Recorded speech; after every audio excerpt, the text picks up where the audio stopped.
1970년대 에너지 자주국의 꿈을 실현하기 위해 국내 대륙붕 탐사 개발에 나섰지만 모두 실패로 돌아갔다. 외국계 메이저 회사들까지 포기한 동해 대륙붕 탐사 시추. 그러나 순수 국내 기술로 지난 2004년 마침내 우리 땅에서 천연가스와 원유 생산이라는 쾌거를 이룩했다. 세계 95번째 산유국 반열에 오른 대한민국. 그 역사적 사건의 중심에 바로 국내 유일의 석유 시추선 두성호가 있었다. 울산 앞바다 남동쪽 58km 해상. 이곳에 대한민국 유일의 석유 시추선 두성호의 첫 작품인 동해 1가스전이 있다. 동해 1가스전에서 생산되는 천연가스는 하루 평균 1,100톤. 우리나라 연간 가스 소비량의 2.2%를 차지한다. 특히 컨덴세이트라 불리는 초경질 원유도 생산되는데 검은색을 띠는 원유와 달리 희고 투명한 색을 지닌다. 지하에 있던 가스가 지상으로 올라오면서 응축돼 자연 액화 상태로 변화했기 때문이다. 상당히 좋은 경질 유지라 그래가지고 요게 정제를 거치지 않아도 사용할 수 있을 정도로 순수한 기름 성분을 가지고 있습니다. 동해 1가스전은 최첨단 시설로 해상 생산기지와 육상 생산기지로 나뉜다. 특히 해상 플랫폼은 무역센터와 맞먹는 200m 높이에 10,000톤이 넘는 거대한 철골 구조물로 이루어져 있다. 플랫폼은 지진 6.0, 100년에 한 번 올 수 있는 태풍에도 견딜 수 있게끔 설계가 되어 있습니다. 그렇다면 동해 1가스전의 해상 구조물은 어떻게 세워진 것일까? 먼저 육상에서 만든 높이 152m, 무게 1,400톤의 송전탑 모양의 고정식 하부 구조물인 자켓을 바다에 빠뜨려 고정시킨다. 그리고 1,200평의 상부 구조물을 올려 동해 1가스전을 완성했다. 자켓을 바다까지 해상 위치까지 운송을 하고 그 자켓을 물에 빠뜨릴 때 6,500톤이라는 거대한 구조물을 물속에 빠뜨릴 때 가장 위험한 순간이 있었습니다. 그래서 그 당시에는 조금만 실수가 있으면 큰 구조물과 그다음에 많은 인명들이 피해를 입기 때문에 그때가 가장 긴장되는 순간이었습니다. 해저 152m 아래 설치된 해저 생산 시설을 통해 지하 2,500m에 매장되어 있는 천연가스와 초경질 원유를 채취한다.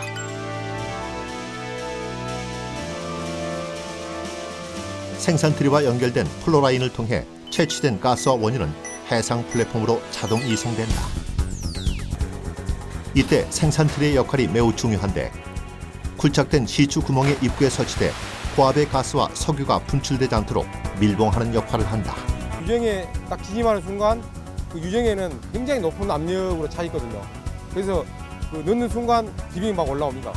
그래서 그 올라오는 기름을 막아주는 일종의 수도꼭지라고 봐야 되겠죠. 가스와 석유가 필요할 때마다 생산 트리를 열고 닫는데 일명 탯줄이라 불리는 파이프라인에 압력을 전달해 개폐를 조절한다. 플로우 라인을 통해 해상 플랫폼으로 자동 이송된 가스와 초경질 원유는 유수분 분리기를 통해 각각 채취 시 함유된 수분을 제거하는 작업을 거친다. 이렇게 1차 탈수 작업을 거친 정제된 가스와 초경질 원유는 다시 해저 배관을 통해 육상 처리 시설로 보내진다. 천연가스 생산을 위해선 탈수 작업 이외에 쓸모없는 가스도 제거해야 하는데 소각탑에서 나오는 불꽃은 그 소산물이라 할 수 있다. 해상 공정에서 1차 정제 작업을 한 가스와 초경질 원유는 생산량을 확인한 후 울산의 육상 생산기지로 옮겨진다.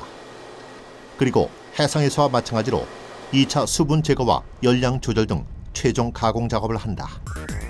이때 61km의 해저 배관과 7km의 육상 배관을 통해 육상으로 이송되는데 생산된 석유는 일반 가정과 산업체로 공급된다. 하지만 12억 불의 석유 수입 대체 효과를 안겨주고 있는 동해 1가스전은 2018년 매장량이 고갈돼 생산이 중단된다. 제2의 동해 가스전을 찾아 국내 유일의 석유 시추선인 두성호가 나서야 할 때가 온 것이다.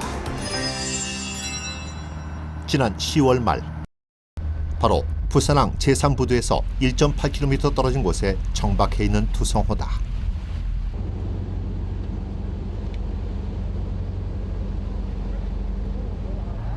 미얀마 석유 탐사에 이어 지난해 6월부터 시작된 러시아 서캄차카 반도 해상 광구 시추를 무사히 마치고 부산항에 돌아온 투성호.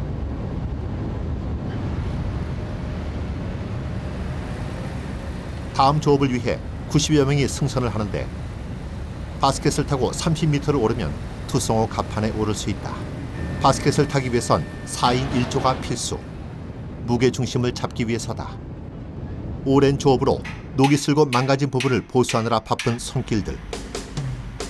투성호는 지난 1984년 건조된 이래 102회가 넘는 원유 탐사를 펼치며 한국 석유 개발의 자존심으로서의 역할을 톡톡히 해냈다.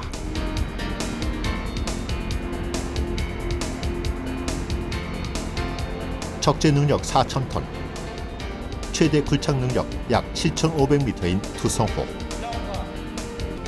가장 기본인 시추 파이프에서 첨단 장비인 폭발 방지 장치까지 시추에 필요한 모든 설비를 갖추고 있다.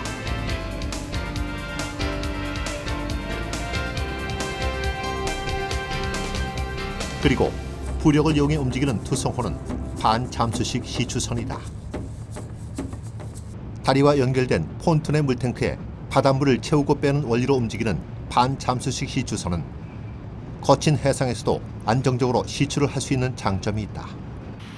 그러나 재래식인 투성호는 자체 추진 능력이 없어 예인선이 끌고 가야 하는 단점이 있고 최신식의 동적 위치 제어 시스템인 DP 시스템이 없고 오직 8개 앵커가 위치를 고정시켜준다. 탐사 시추를 위해 투성호가 출발한 곳은 바로 우리나라 남해 6-2 광구. 동해 1가스전 개발 노하우를 바탕으로 과연 생산 가능성 있는 시추공을 찾을 수 있을지 탐사 시추에 들어간 것이다. 특히 국내 유일의 해저 탐사선 탐해 2호를 활용한 조사에서 희망을 얻었다. 우리나라에서는 모든 석유 탐사가 외국 기술, 외국 업체에 의해서 이제 진행이 돼 왔어요. 근데 탐해2호가 도입이 되고 건조가 되면서 국내 석유 탐사가 우리 기술에 의해서, 우리 장비에 의해서 독자적으로 수행될 수 있는 계기가 되었다고 할 수 있습니다. 진해시 장천항. 지난 96년 진수된 국내 유일의 탐사선 탐해 2호가 정박해 있다. 길이 64.4m, 폭 15m, 무게 2,200톤급의 해저 탐사선인 탐해 2호는 보이지 않는 해저 및 지질 구조와 석유 부전 가능성을 탄성파 탐사를 통해 미리 예측해 볼 수 있는 기능을 가지고 있다. 탐해 2호가 펼치는 탄성파 탐사는 먼저 탐사 지역을 이동하면서 에어건을 이용해 인공적인 지진파를 발생시키는데 생성된 지진파는 해저 4-5km까지 도달할 수 있다. 바다 및 지층 경계면에 부딪혀 되돌아온 반사파는 수증기에 접수되는데 이때 반사파의 탄성 계수를 파악하는 것이 바로 탄성파 탐사다.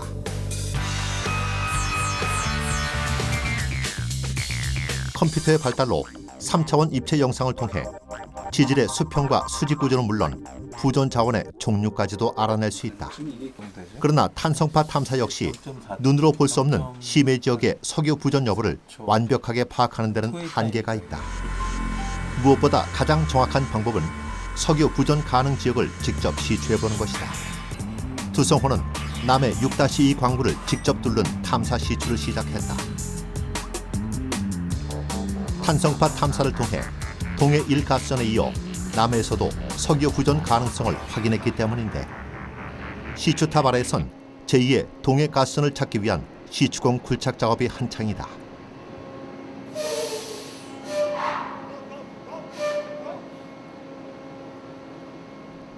시추 작업은 강관으로 제작된 수십 개의 드릴 파이프를 이용해 시추공을 뚫는다. 파이프 하나의 길이만도 10m. 거대한 파이프를 연결하기 위해선 탑 드라이브라는 특수한 장치를 이용한다.